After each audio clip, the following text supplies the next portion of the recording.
주말 당신이 잠든 사이에 그야말로 뉴욕 증시 새해 첫 주 마지막 거래일은 일단 플러스입니다. 4거래일 만에 가까스로 반등에 성공을 한 건데요.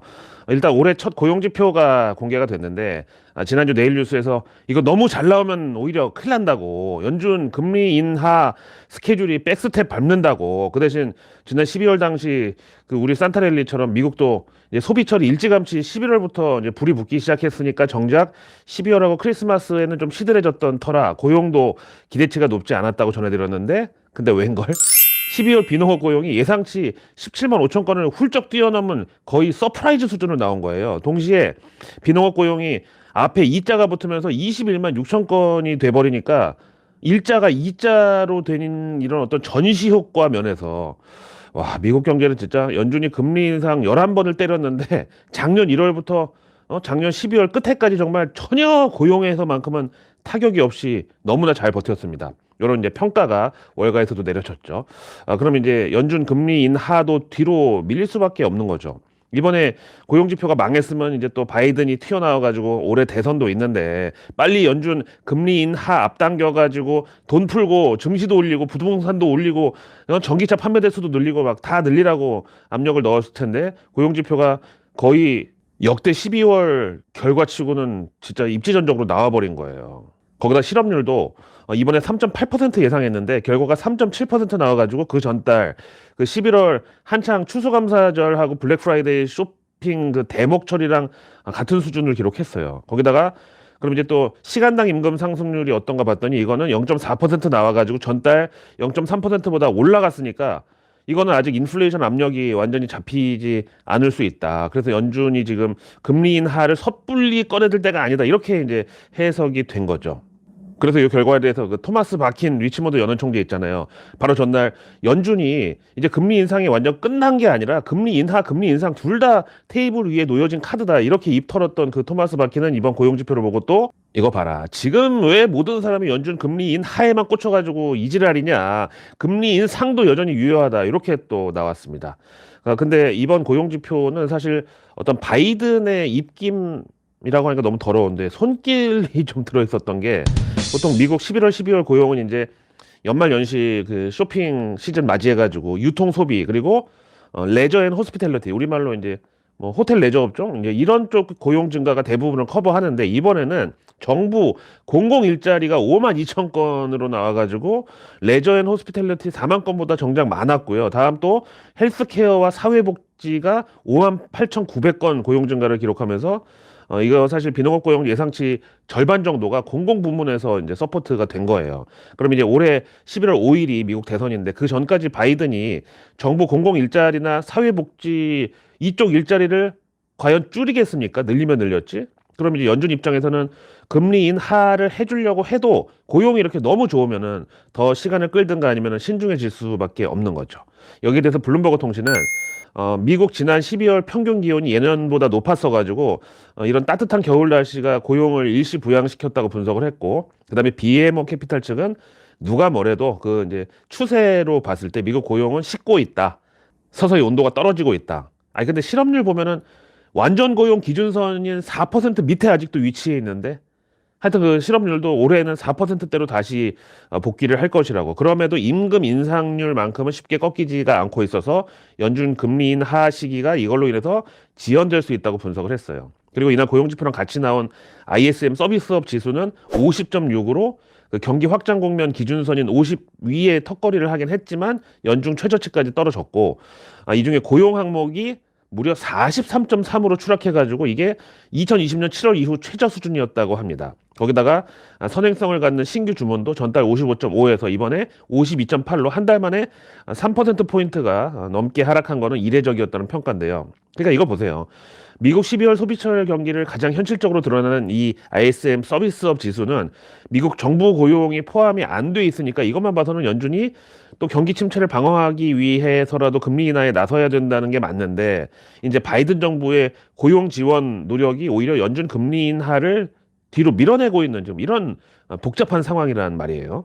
그 와중에 유로존 12월 인플레이션은 2.9% 나와가지고 전달 11월 2.4%에 비해서 도로 물가 상승 압력이 올라갔어요. 그 이유는 이제 유로존의 경우는 워낙에 뭐 노조라든가 아니면 그 노동법이 강하기 때문에 새해 임금 인상을 앞두고 이게 미리 반영된 것이라고 분석들 하고요. 이런 유로존의 인플레이션 반등이 연준에게도 금리 인하에 대해서 좀 신중한 스탠스를 취하라는 시그널로 작용할 수 있다는 거죠. 그 와중에 미국 10년물 국채 금리는 또 4%를 넘어가면서 상승이 나왔는데요. 이게 이제 확실히 연준 금리 인하에 대한 기대감이 후퇴를 했다는 증거죠.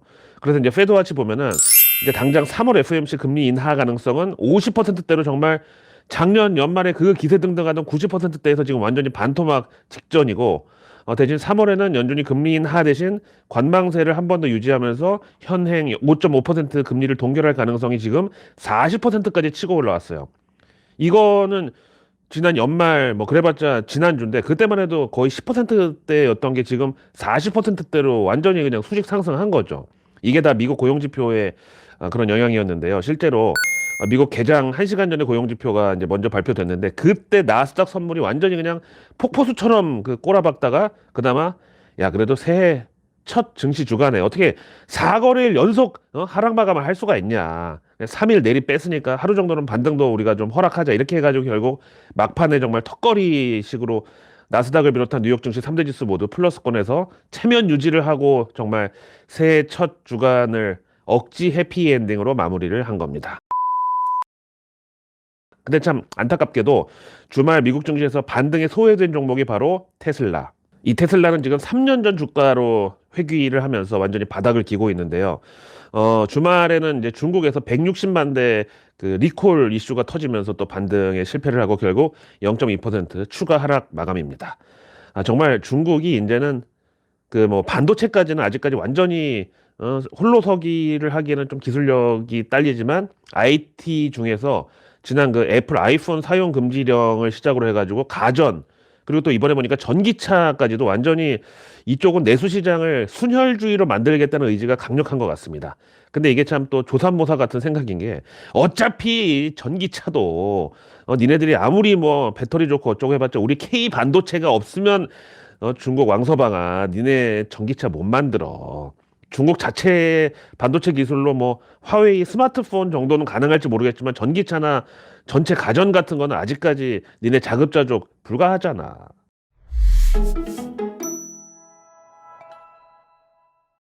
그럼에도 지금 월가 유동성 중독자들에게 가장 큰 희망은 바로 미국의 또 셧다운 이슈가 떠오르고 있는 거. 그러니까 이제 지난해 민주공화 양당이 그 정말 재투표하고 별지를 다 떨면서 겨우 통과시켰던 3개월짜리 임시 예산안이 또 바닥이 났는데 지금 백악관 예산국장에 따르면은 1월 20일을 데드라인으로 놓고 그 전에 예산안 합의가 또 안 되면 이번에는 진짜로 미국 연방 정부 폐쇄하는 셧다운에 돌입할 수 있다고 경고를 합니다. 반면에 이제 야당인 공화당은 작년에 너무 쉽게 우리가 임시 예산안을 합의해 줬었는데 그런 정말 그 유약한 인간들 이미 공화당 지도부에서 다 쫓겨났고 이번엔 진짜로 셧다운을 감수하면서라도 바이든 정부의 돈지랄을 완전히 차단하겠다고 좀 벼르고 있습니다. 근데 이게 왜 월가 유동성 중독자들에게 희망이냐? 당장 미국 셧다운 들어가면은 뭐 주한 미군 우리 군무원분들 주급 밀리는 것부터 시작해가지고 또 월가에 있는 미국 공적 연기금도 전부 동결되는 거거든요. 그럼 당연히 연초부터 증시가 불안정해질 수밖에 없는데 이런 와중에 전 세계 모든 금융시장 참가자들은 이제 연준을 바라보겠죠. 야, 같은 달러 돈인데 니네라도 좀 풀어라 이런 식으로요. 런하 반갑습니다. 제가 어제 한강 고수부지 나갔더니 와 봄이 찾아왔네 그래가지고 좋아하다가 갑자기 밤에 한방눈이 오더니만 오늘은 또 완전히 그냥 시베리아 날씨로 또 바뀌어버렸습니다. 제 인스타에 보시면 저의 사생활이 완전히 다 노출되어 있으니까 저 그런 거 가리지 않습니다. 고정 댓글에 남겨놓을 테니까 제 인스타도 많은 팔로우 부탁드리겠습니다. 자, 내일 드디어 이제 김정은이 40번째 생일인데 지금 주말에도 쉬지 않고 북한에서 포사격을 계속 때리고 있습니다. 아니 김정은이가 그 서점 가가지고 그 책 있잖아. 뭐 남자 나이 40에는 결심을 해야 된단가? 하여튼 그 책을 봤는지 어쨌는지 올해 이 40번째 생일에 자꾸 뭔가를 보여주려고 저러는 것 같은데 이거 이미 작년 연말부터 내일뉴스에서 미리 얘기했잖아.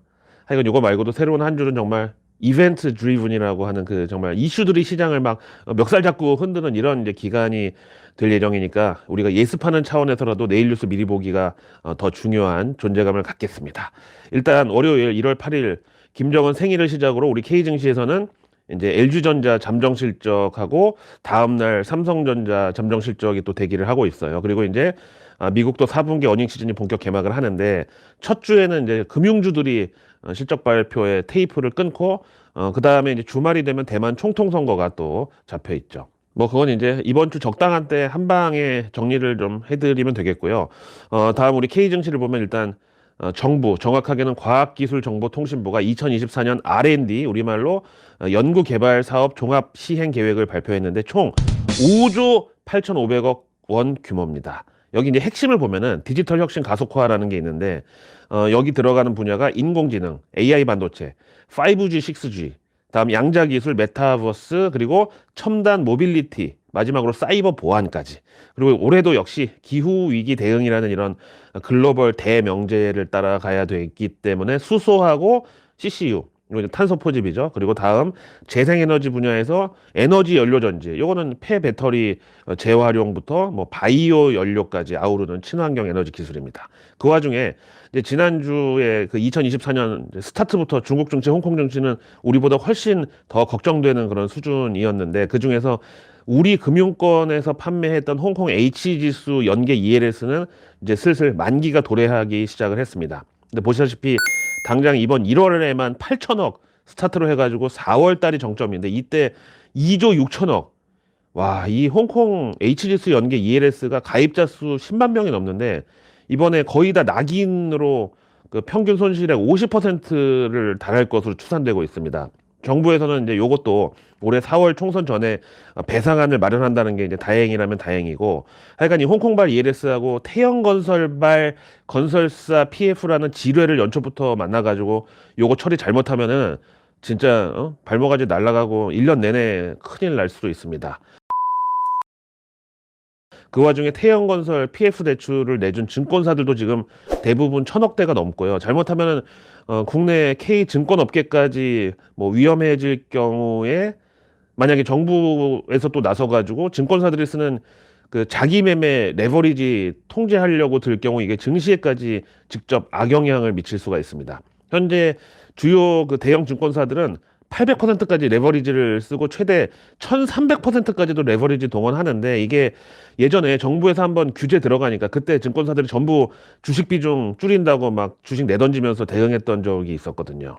하여간 오늘 주말까지도 현재 태영건설 오너 측은 그 딸 명의로 돼 있는 블루원 리조트인가 거기 지분 500억 원 이런 거는 우리 절대 못 내놓는다고 버티고 있고, 대통령실에서는 직접 니네 성이 안 보이면 이번에 진짜 죽는다고 이렇게 경고를 했습니다.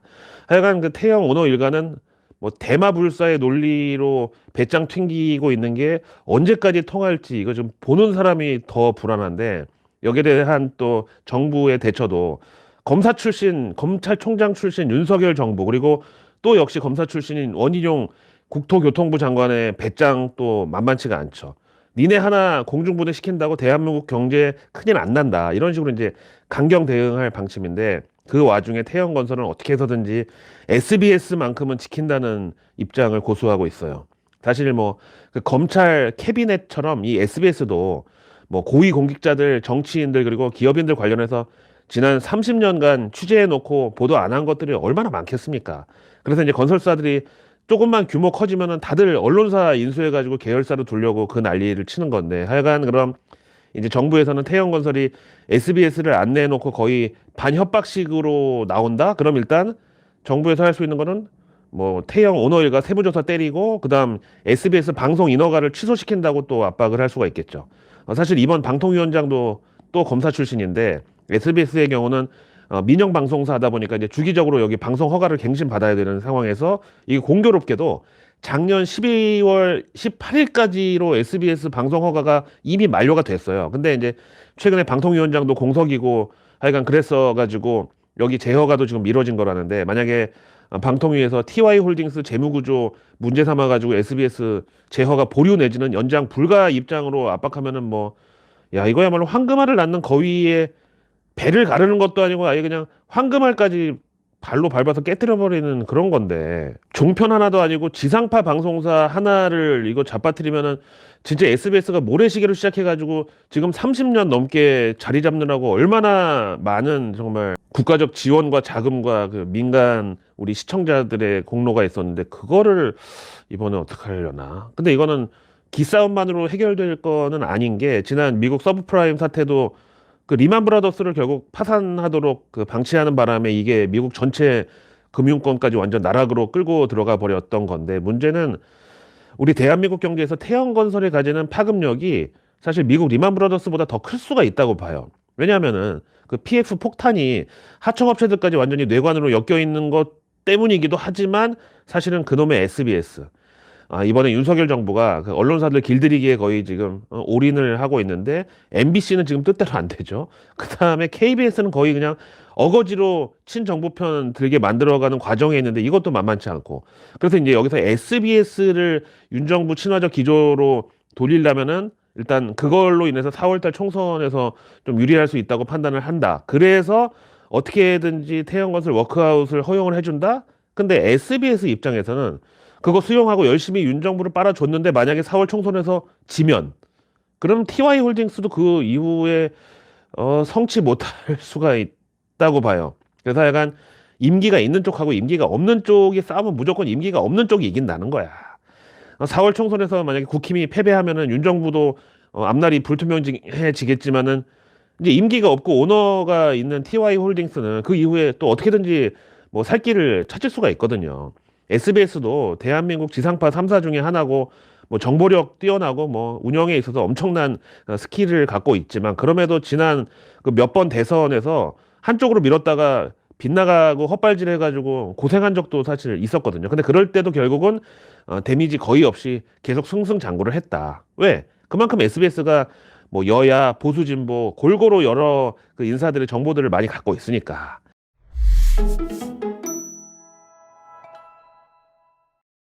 그리고 이제 태양건설 다음 PF가 터질 후속 타자로 지금 롯데건설, 동부건설, 신세계건설 이렇게 세 곳이 지금 살생부로 거론되고 있는데 이 와중에 신세계그룹은 정용진 부회장이 다시 전면에 등장해가지고 지난번 그 어머니 이명희 회장한테 한번 혼쭐나고 나서 올해는 내가 다시 신세계그룹을 진두지휘하겠다고 지금 준비 중이라고 합니다.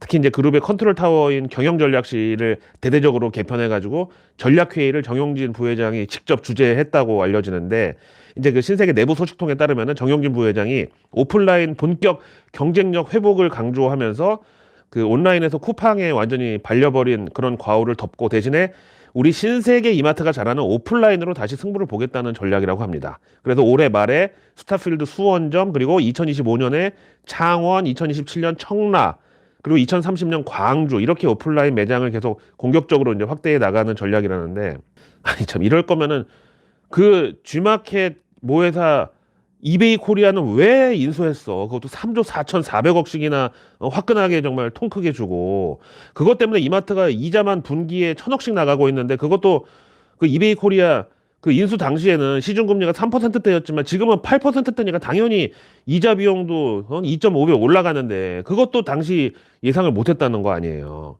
하여간 뭐 태형 다음 타자로 신세계건설 PF가 타깃이 될 가능성이 있는데 뭐 신세계 그룹 내에서 이 건설 비중이 크지가 않기 때문에 파급력도 역시 제한적일 수 있다는 전망은 좀 다행입니다. 참 홍콩 ELS 얘기하다가 지금 정용진 부회장의 오너 리스크, 갱년기 리스크까지 흘러왔는데 아까 제가 외신을 보다가 블룸버그의 시진핑 미사일 어쩌고 이런 제목이 떠가지고 깜놀했거든요. 안 그래도 이번 주말에 대만 총통 선거고 만약에 여기서 친중 후보 안 되고 반중 쪽이 정권 잡으면은 중국이 미사일 쓰려고 지금 점검 들어간 거 아닌가? 그래서 자세하게 봤더니 이번에 시진핑이 연초부터 대대적인 군부 숙청에 나섰는데 그 배경에 대해서 이제 미국 정보 당국이 파악한 걸 블룸버그에서 이제 잡아온 것 같아요. 그래서 보니까 중국에서 그 2016년 그 시진핑이 도광양회 벌인다고 그러니까 도광양회는 나대지 않고 뒤에서 힘을 키우면서 벼른다. 이제 이게 덩샤오핑이 주창했던 건데 이걸 시진핑이 완전히 그 폐기시켜 버린다는 차원에서 그러니까 이제 뒤에서 말고 앞에서 대놓고 힘을 키우자. 그래서 중국군의 로켓 부대를 신설했는데 여기를 최근에 점검을 해보니까 로켓에 연료 대신 물을 채워놓고 있었거나 아니면 발사대하고 로켓이 소켓이 안 맞아가지고 쓸 수 없는 그런 로켓들이 창고 가득 지금 남아도는 그걸 적발했다는 거예요. 그래서 시진핑이 완전 빡쳐가지고 야 내가 2027년까지 중국군 현대화 목표 하달했는데 이게 지금 이게 완전히 개판되고 있다고 열받아가지고 군부 지도자들을 대규모로 왕창 숙청을 해버렸다는 거야. 이걸 이제 세 가지로 분석이 가능한데 이제 시진핑이 아직도 장악하지 못한 분야가 바로 군 쪽이다.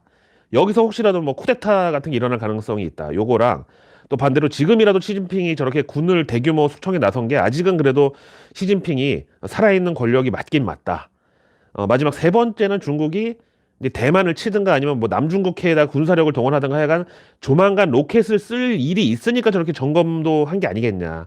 이게 바로 세 번째 분석이 되겠습니다.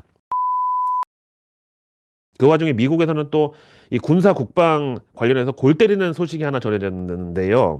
바이든 정부의 국방부 장관이 로이드 오스틴이라고 이 사람 엄청 유명한 사람이에요. 흑인 최초의 미국 국방부 장관에다가 고향도 엘러바마주라서 뭐 바이든하고 부모님이 고향이 같은 동네라든가 하여튼 뭐 바이든 완전 최측근이야. 우리도 그렇지만 대통령이 국방장관 아무나 안 앉히잖아. 유사시에 내 목줄 쥐고 있는 사람인데. 그래서 이제 바이든 내각에서 넘버 3 정도 되는 사람이 이 로이드 오스틴 국방부 장관인데 당연히 뭐 월드폴리스 겸 핵버튼 달린 가방을 직접 관리하는 미국 국방부 장관의 위상이 뭐 전 세계적으로도 말할 필요가 없는 클래스죠. 근데 이 오스틴 국방장관이 올해 초 1월 1일부터 병원에 입원을 했는데 바이든한테 이걸 보고를 안 했대. 지금 중동에서는 하마스 지도자가 막 폭탄 테러로 죽고 또 이라는 그 후티 반군한테 니네 수에즈 운하에서 절대 밀려나지 말라고 군사 지원하고 난리가 나는 이 상황에서 그 미국의 국방부 장관이 신년 초 1월 1일부터 거기다가 중환자실에 입원해가지고 의식이 4일 동안 없었는데도 그걸 미국 대통령인 바이든이 바로 어제서야 알았대. 아니 지금 미국 정부가 지금 도대체 어떻게 돌아가는 거예요? 혹시라도 이거 바이든한테 보고를 했는데 이것도 치매 증상으로 기억을 못하는 건지 아니면 아예 그냥 국방장관이 바이든을 개무시하고 보고도 안 한 건지 지금 이 사안 때문에 펜타곤은 물론이고 백악관이 아예 발칵 뒤집어졌고요. 이제 또 뭐 레임덕이니 뭐 바이든이 진짜 치매가 맞고 꼭두각시 노릇만 했었네 뭐 이런 또 음모론이 막 올라오는 거야. 그래서 이제 미국 의회도 야 이거야말로 대형 사고라고 이제 우리로 치면 국정조사 해야 된다고 지금 그럴 경우에 바이든 치매 테스트 논란이 또 등장하는 거 아닌가. 약간 지금 복잡한 상황입니다. 참 글로벌 G2라고 하는 나라 둘이 저 모양인데 중국 물로켓하고 미국 혼수상태 국방장관이 싸우면 도대체 누가 이기는 겁니까? 아니 근데 우리의 평화와 안보를 저런 인간들한테 의탁을 해도 될런지 참 갑갑하네요. 그래서 새해에도 내일 뉴스는 내일 보면 너무너무 늦습니다. 구독과 알림 설정 그리고 주변에 소중한 분들께 바로 이 내일 뉴스 미리 보기를 공유해 주세요. 그럼 제가 정말 고맙다고 막 공치사를 하실 수 있도록 매일 저녁 아직 나오지 않은 오늘 뉴스도 아닌 내일의 뉴스를 여러분들의 안방으로 미리 배달해 드립니다. 자, 내일 1월 8일 월요일은 정말 입이 아프도록 얘기했던 김정은 생일 본 날입니다. 그리고 JP모건 헬스케어 컨퍼런스 다음 CES 2024 사전 개막일이 다 내일 겹치는 날이고요. 우리 정부는 특히 이번 CES 2024에 대해서 오늘 이제 프레스데이서부터 아예 직접 보도 자료까지 챙기면서 우리 K 반도체, IT 그리고 전기차를 비롯해서 바이오까지 하여간 IT 묻은 모든 업종에 적극 홍보를 나서겠다고 각오를 밝혔습니다. 그다음 내일 산업부가 2023년 플랜트 수주 목표 달성이라는 보도 자료를 내일 공개할 예정이고 또 내일 과기부는 눈에 띄는 발표를 하나 낼 게 있는 게 바로 한국과 영국 과기부 장관이 협력해서 AI 안정성 정상회의 협력 추진 바로 요겁니다. 제목이. 일단 뉴스플로우에 타기도 좋은 그 인공지능이라는 테마죠. 다음 내일 증시 일정은 LG전자를 시작으로 이제 화요일에 삼성전자 4분기 잠정 실적 발표도 잡혀 있고 다음 이제 내일 2024년 첫 수요 예측으로 나오는 게 HB 인베스트먼트, 현대힘스, 우진엔텍 이렇게 세 개사가 출동합니다. 이어서 내일 JYP의 그 걸그룹 있지가 새 앨범으로 컴백하고요. 다음 내일 월요일 저녁에 유로존에서는 11월 소매 판매 그리고 미국은 12월 소비자 기대 인플레이션을 공개할 예정입니다. 그러면 이제 또 연준 금리 인하 시기에 대한 그 갑론을박이 막 벌어지겠죠. 자, 오늘 하루도 추운 날씨 속에서도 잘 보내셨는지 모르겠는데 저는 내일 월요일 저녁 라이브로 아예 일주일치 뉴스를 미리 전해드리는 한 주 뉴스 미리 보기 준비해놓고 기다리겠습니다. 고맙습니다.